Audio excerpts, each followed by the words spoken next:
मेरा नाम Aaron Wilson है। मैं कैरेबियन के एक छोटे मगर सुंदर द्वीप देश एंग्विलस से हूँ। मैं कोई खास इंसान नहीं, बस एक आम इंसान हूँ जिसने जिंदगी में बहुत उतार चढ़ाव देखे हैं। बचपन में ही मुझे एक ऐसा अनुभव हुआ जिसने मेरी सोच, मेरा विश्वास और मेरी आत्मा को भीतर तक झकझोर दिया। ये कहानी कोई गढ़ी हुई बात नहीं है।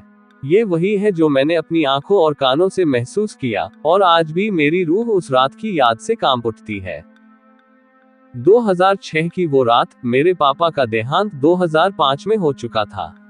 मैं उस वक्त 17 साल का था और अपनी माँ की बहन के घर पर रह रहा था।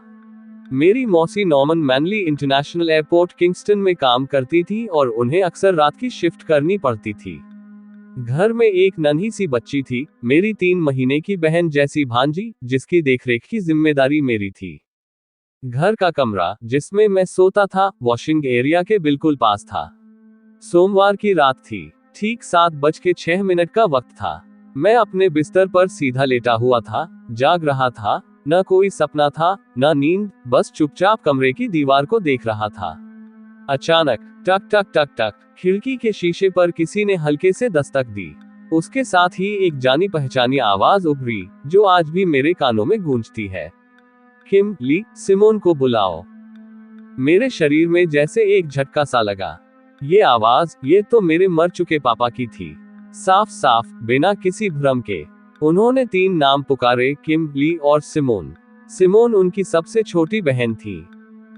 मैं उठकर सीधा बैठ गया। कमरे में सन्नाटा था, लेकिन दिल की धड़कनों ने कानों को भर दिया था। मैंने खुद से कहा, नहीं, ये तो पापा की ही आवाज थी। कई मिनट तक मैं चुप रहा, फिर हिम्मत करके मौसी के कमरे में गया और उन्हें सब बताया।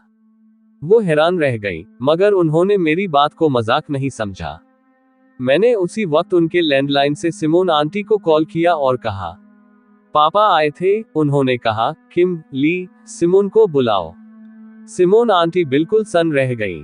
उनके भाई का नाम ली था और वो पिछले कुछ दिनों से किसी से संपर्क में नहीं थे। अगले दिन मंगलवार की सुबह सिमोन के बड़े भाई यानी मेरे अंकल ली के घर जाने का निर्णय लिया गया। उनके नंबर पर रात भर कॉल की गई थी, लेकिन कोई जवाब नहीं मिला।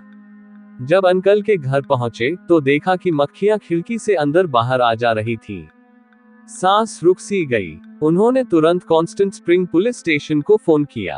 पुलिस आई, दरवाजा तोड़ा गया और ली अंकल की लाश मिली। वो लगभग 3 दिन पहले ही मर चुके थे।